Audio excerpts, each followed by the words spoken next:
Setiap orang perlu ada tabung kecemasan. Tetapi masalahnya, apabila anda menyimpan dalam bentuk tunai, duit itu mudah bocor. Mampu menabung RM500 sebulan, hujung bulan korek tabungan RM500 dan akhirnya tabung kecemasan tidak pernah wujud.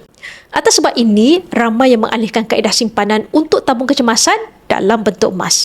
Bagaimana cara untuk menjadikan emas sebagai tabung kecemasan? Pertama, tetapkan matlamat untuk simpan 3 bulan pendapatan. Katakan gaji anda RM2,000 sebulan, bermakna anda boleh letakkan matlamat simpan RM6,000. RM6,000 hari ini adalah sekitar 15 gram emas. Kedua, mula menyimpan secara konsisten. Anda boleh menggunakan akaun Gap di mana anda boleh menyimpan mengikut kemampuan serendah RM100. Ketiga, asingkan simpanan emas ini daripada simpanan lain. Jangan campur dengan emas perhiasan atau emas untuk matlamat yang lain. Tabung kecemasan hanya untuk situasi yang benar-benar mendesak, seperti hilang pekerjaan, kemalangan atau kecemasan keluarga. Dan yang paling penting, jangan sentuh emas ini sesuka hati. Jadi mulakan tabungan kecemasan sebagai simpanan pertama anda hari ini dengan berdaftar sebagai ahli public gold tanpa sebarang charge.